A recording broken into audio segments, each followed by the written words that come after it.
Have you ever had a chance to be around your favorite celebrity?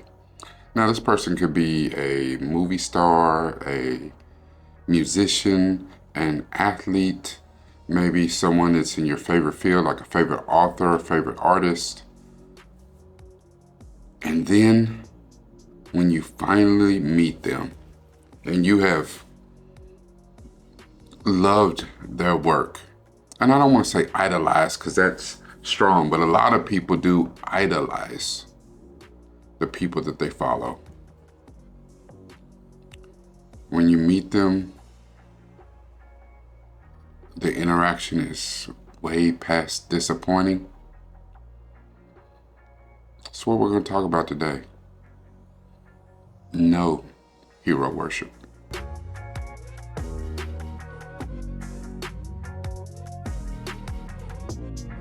Hello, Governor.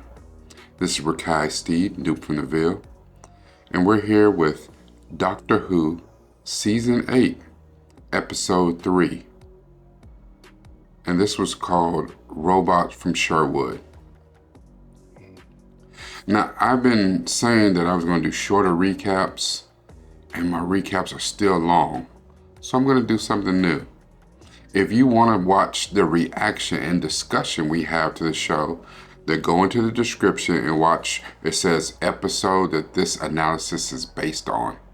Watch the reaction that Centel and I had. Really short, in case you missed it. And you shouldn't. You should go watch the reaction.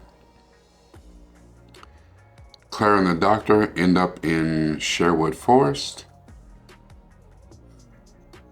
Clara says that she always wanted to meet Robin Hood. The Doctor says he's not real, but when they get there, they find out that he is real.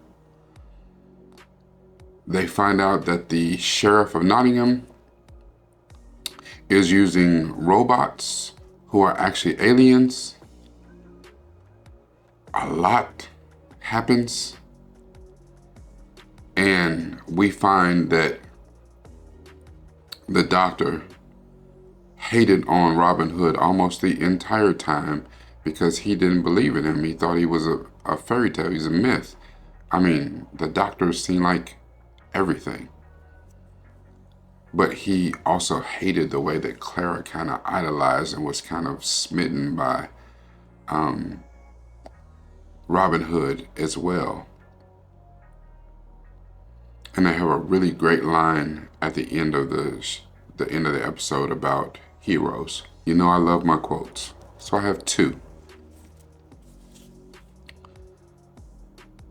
I'm going to give you a quote about hero worship, a good quote and a bad quote. I'm going to start bad.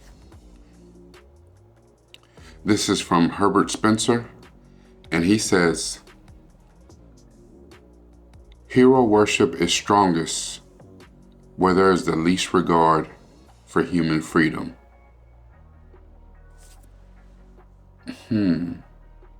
Sounds familiar. Where could people be crazy about their heroes and their icons? Couldn't be America, could it?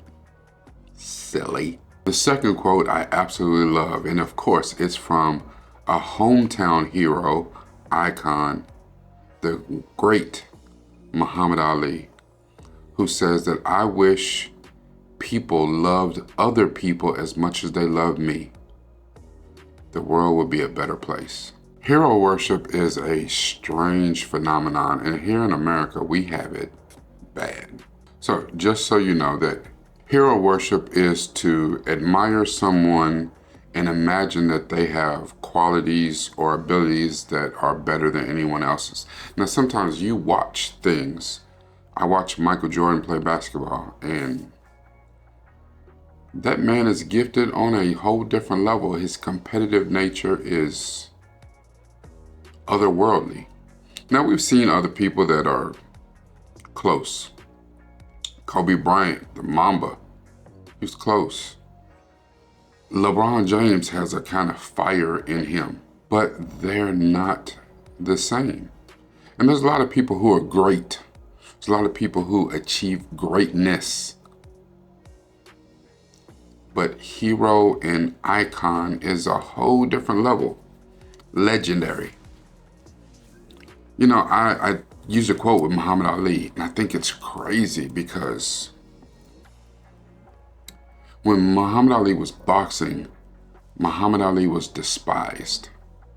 And because he stood 10 toes down and took a position about not entering the military, he would rather go to prison than be forced to go to Vietnam and fight a war that he didn't believe in and shoot people that hadn't done anything to him personally. When the people who were oppressing him and doing stuff to him personally here in America were getting a pass. When he came out of prison to fight for his belt again, the people, the audience, the people who claim to love him so much, have always loved him, hated him. We can talk about singers that you love or don't love all day long. And a lot of people worship singers because of their otherworldly ability to manipulate the notes in their voice. And this could be rappers as well, but singers, and sing songs, sing melodies that really touch us emotionally. The problem is as we idolize these people, we don't understand how that can dip into self-hatred. Did a teacher ever ask you, not what do you want to be, but who do you want to be? I remember I used to manage musical artists, and anytime we had a meeting with a big record company to sign them, the exec sitting behind the desk would ask the artist, who do you sound like? If the artist said, I don't sound like anybody, I'm original, meeting's over, get out. Because how do you not have any musical influences? How do you not sound like somebody else? So the way that you had to navigate that was like, I sound like Andre 3000 with a bit of Tupac, with a bit of, whatever. Because they had to figure out in their mind, how could they market you? Okay, I understand how to market Tupac. I understand how you market Outkast. They had to understand that. You had to let them tell you that you were original, that you were like nothing else they ever seen.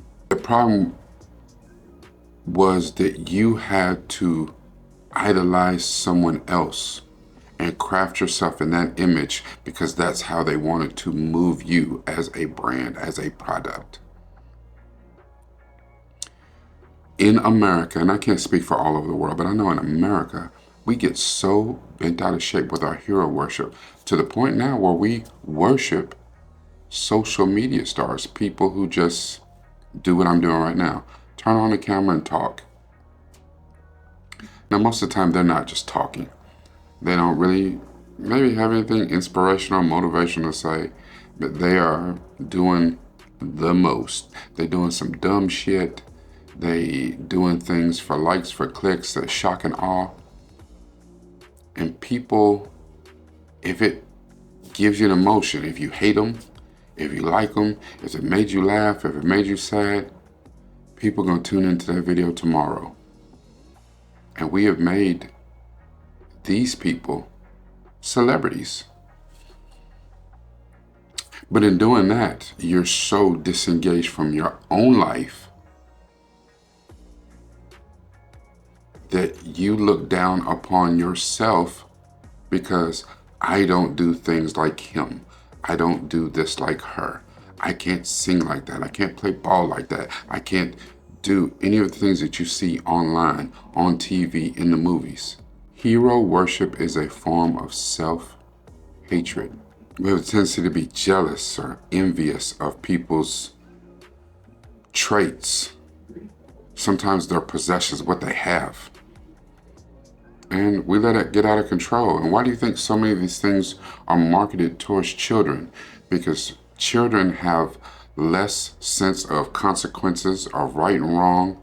Children also have a lesser idea of what comfort and self-esteem are. They're still trying to establish who they are and where they fit in this world, as many of us adults are. But children have even less an idea of that. So you market things towards kids and they worship, and they can worship longer and have an even more skewed idea of who they are in this world. Because now they're dressing like their favorite star. Their favorite star can tell them, go out and get this cereal. And these kids will act like they die if they can't have it. They need certain clothing because their favorite star said they had to have it. Not because of any idea that is self-generated, because someone else told them what to do. And there is an immense amount of power in that. And many of these stars know that that's the kind of power that they wield. Worst thing that could happen is that you actually meet. The worst thing that could happen is you actually meet your hero and it does not go as you wish it to go. I've met a nice amount of celebrities, and there are not any that I really idolize. There are some that I admired for their greatness. I admired Michael Jordan's greatness on the basketball court. How he is as a man, I don't know, and I've heard terrible things. On a basketball court, Oprah Winfrey, LeBron James, Lewis Hamilton, you name it. Andre 3000, you name it. A lot of people that you may look up to may not be the people that you think they are. I hope that they are, but that's not always the case. And a lot of times, sometimes the craziest thing is that one time that you're able to catch them, you seem to forget that they are human and they go through human emotions and human events. And that one day that may mean everything, that you need a picture, you need an autograph. They may be having the worst day of their life. And they're allowed that. But sometimes we forget, and they forget. When you get in the public eye, you always have to be on. And that's hard, because every time you walk out a door, you gotta turn on the switch and be that person that people expect you to be.